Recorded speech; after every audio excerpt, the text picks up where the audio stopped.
প্রিয় দর্শক, জানিয়ে দেব আমাদের হাতে থাকা সর্বশেষ আপডেট আন্তর্জাতিক বাংলা খবর। চ্যানেলটি সাবস্ক্রাইব করে আমাদের সাথেই থাকুন। ইরানের পারমাণবিক অস্ত্রের সামনে ইসরায়েল 2 ঘন্টাও টিকতে পারত না, বললেন ট্রাম্প। ইরানের সঙ্গে চলমান সংঘাত বন্ধে একটি চুক্তিতে পৌঁছানোর পর ইসরায়েলের প্রধানমন্ত্রী বেনিয়ামিন নেতানিয়াহুর যুক্তরাষ্ট্রের প্রতি কৃতজ্ঞ থাকা উচিত বলে মন্তব্য করেছেন মার্কিন president Donald Trump. New York টাইমসকে দেওয়া এক সাক্ষাৎকারে ট্রাম্প এ মন্তব্য করেন। সেখানে তিনি নেতানিয়াহুকে খুবই কঠিন মানুষ হিসেবে উল্লেখ করেন। ট্রাম্প বলেন, তিনি খুবই কঠিন মানুষ, আর সত্যি কথা বলতে আমাদের প্রতি তার কৃতজ্ঞ থাকা উচিত। কারণ ইরানের যদি পারমাণবিক অস্ত্র থাকত, তাহলে সেই অস্ত্রের সামনে ইসরায়েল 2 ঘন্টাও টিকতে পারত না। সাম্প্রতিক যুক্তরাষ্ট্র ইরান চুক্তি নিয়ে অনুষ্ঠিত আলোচনায় ইসরায়েল অংশ নেয়। চুক্তির বিভিন্ন শর্ত ইসরায়েলি কর্মকর্তাদের মধ্যে উদ্বেগের সৃষ্টি করেছে বলেও প্রতিবেদনে উল্লেখ করা হয়েছে। সাক্ষাৎকারে ট্রাম্প দাবি করেন, ইরানের সঙ্গে সম্পাদিত এই চুক্তির ফলে শেষ পর্যন্ত হরমুজ প্রণালী স্থায়ীভাবে টোলমুক্ত থাকবে। মার্কিন প্রেসিডেন্ট আরও বলেন, ইরান যদি যুক্তরাষ্ট্রের সঙ্গে চূড়ান্ত পারমাণবিক চুক্তিতে পৌঁছাতে ব্যর্থ হয়, তাহলে তিনি তেহরানের বিরুদ্ধে পুনরায় সামরিক হামলা শুরু করতে পারেন। বিকল্প হিসেবে মধ্যপ্রাচ্যের আয়ের 20% বিনিময়ে যুক্তরাষ্ট্রকে মধ্যপ্রাচ্যের অভিভাবক হিসেবে প্রতিষ্ঠার কথাও উল্লেখ করেন তিনি। এর আগে নিজের সামাজিক যোগাযোগ মাধ্যম ট্রুথ সোশ্যালে দেওয়া এক পোস্টে ইরানের সঙ্গে চুক্তি সম্পন্ন হওয়ার ঘোষণা দেন ট্রাম্প। ওই পোস্টে তিনি লেখেন, ইসলামিক রিপাবলিক অফ ইরানের সঙ্গে চুক্তি এখন সম্পূর্ণ হয়েছে। একই সঙ্গে এই উপলক্ষে সংশ্লিষ্ট সবাইকে অভিনন্দন জানান তিনি। দীর্ঘ উত্তেজনা ও সংঘাতের পর যুদ্ধবন্ধে অবশেষে শান্তি চুক্তিতে পৌঁছেছে যুক্তরাষ্ট্র ও ইরান। আগামী শুক্রবার সুইজারল্যান্ডে আনুষ্ঠানিকভাবে এই চুক্তি সই হওয়ার কথা রয়েছে। তবে এই সমঝোতা মধ্যপ্রাচ্যের রাজনীতিতে নতুন এক বাস্তবতা তৈরি করতে পারে বলে মনে করা হচ্ছে, যেখানে সবচেয়ে বেশি অস্বস্তিতে পড়েছে ইসরায়েল। চুক্তির আওতায় হরমুজ প্রণালী পুনরায় খুলে দেওয়া, ইরানের বিরুদ্ধে আরোপিত মার্কিন নৌ অবরোধ প্রত্যাহার, লেবানন সহ বিভিন্ন ফ্রন্টে সামরিক অভিযান বন্ধ এবং পারমাণবিক ইস্যুতে নতুন আলোচনার পথ তৈরি হওয়ার ইঙ্গিত পাওয়া গেছে। এই সমঝোতার ঘোষণার পরই ইসরায়েলের রাজনৈতিক প্রতিক্রিয়া শুরু হয়েছে। কাতার ভিত্তিক সংবাদ মাধ্যমের এক প্রতিবেদনে বলা হয়েছে, ইসরায়েলের প্রধানমন্ত্রী বেনিয়ামিন নেতানিয়াহুর ঘনিষ্ঠ হিসেবে পরিচিত ডানপন্থী সংবাদ মাধ্যমগুলো ট্রাম্পের সমালোচনায় সরব হয়েছে। কয়েক মাস আগেও যেসব গণমাধ্যম ট্রাম্পকে ইসরায়েলের অন্যতম নির্ভরযোগ্য মিত্র হিসেবে তুলে ধরেছিল, তারাই এখন তার অবস্থান নিয়ে প্রশ্ন তুলছে। বিশ্লেষকদের মতে, এই চুক্তির ফলে লেবাননে ইসরায়েলের সামরিক তৎপরতা সীমিত বা বন্ধ করার জন্য আন্তর্জাতিক চাপ বাড়তে পারে। এমনকি কিছু ক্ষেত্রে সেনা উপস্থিতি কমানোর বিষয়েও আলোচনা তৈরি হতে পারে। এ কারণেই ইসরায়েলের কট্টরপন্থী মহল সমঝোতাটিকে কেবল রাজনৈতিক নয়, বরং কৌশলগত পরাজয় হিসেবেও দেখছে। তাদের ধারণা, চুক্তিটি কার্যকর হলে আঞ্চলিক রাজনীতিতে ইরানের অবস্থান আরও শক্তিশালী হবে এবং তেহরান এটিকে নিজেদের বিজয় হিসেবে তুলে ধরবে। ফলে বহুদিন ধরে ইরানের বিরুদ্ধে যে আঞ্চলিক চাপ সৃষ্টি করা হয়েছিল, তার বড় একটি অংশ দুর্বল হয়ে পড়তে পারে। চুক্তির ঘোষণা আসার মাত্র একদিন আগেও পরিস্থিতি ছিল উত্তপ্ত। গতকাল রবিবার 14 জুন বৈরুতের দক্ষিণাঞ্চলে ইসরায়েলি হামলার ঘটনায় নতুন করে উত্তেজনা সৃষ্টি হয়।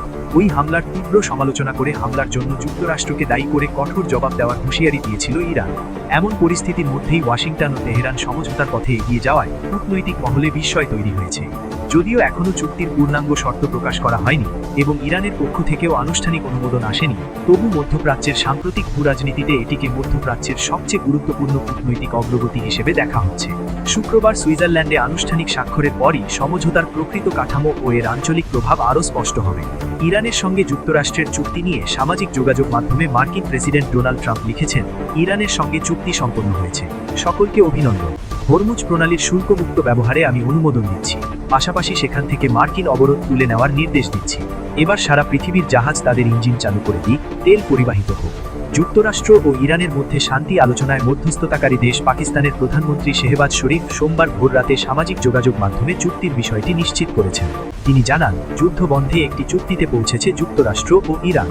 আগামী শুক্রবার 19 জুন সুইজারল্যান্ডে আনুষ্ঠানিকভাবে এই চুক্তি সই হবে। পাকিস্তানের প্রধানমন্ত্রী সামাজিক মাধ্যমে লেখেন, আমরা আনন্দের সঙ্গে ঘোষণা করছি যে যুক্তরাষ্ট্র এবং ইসলামিক প্রজাতন্ত্র ইরানের মধ্যে শান্তি চুক্তি অর্জিত হয়েছে। উভয় পক্ষ সকল সম্মুখে লেবানন সহ মার্কিন অভিযানের তাৎক্ষণিক এবং স্থায়ী বন্ধ ঘোষণা করেছে। ইরান সরকারের পক্ষ থেকে চুক্তিতে পৌঁছানোর বিষয়ে এখনও কিছু জানানো হয়নি, তবে দেশটির রাষ্ট্রীয় সংবাদ মাধ্যমে এই খবর প্রচার করা হয়েছে। পাকিস্তানের প্রধানমন্ত্রীর বিবৃতির বরাত দিয়ে ইরানের রাষ্ট্রীয় টেলিভিশনে ইরান ও যুক্তরাষ্ট্রের মধ্যে একটি চুক্তিতে পৌঁছানোর ঘোষণা দেওয়া হয়েছে। ইরানের রাষ্ট্রীয় টেলিভিশন ও দেশটির কিছু সংবাদ মাধ্যম এই চুক্তিকে ইরানের জন্য বিজয় হিসেবে বর্ণনা করছে। সবশেষ জানিয়ে দেব, ইরান যুক্তরাষ্ট্র সমঝোতার প্রভাবে কমল তেলের দাম 3 মাসের সর্বনিম্নে। আন্তর্জাতিক বাজারে অপরিশোধিত তেলের দাম গত মার্চের পর সর্বনিম্ন পর্যায়ে নেমে এসেছে। যুক্তরাষ্ট্র ও ইরানের মধ্যে সম্ভাব্য শান্তি চুক্তির খবর প্রকাশের পরই বিশ্ববাজারে তেলের দামে উল্লেখযোগ্য পতন দেখা গেছে।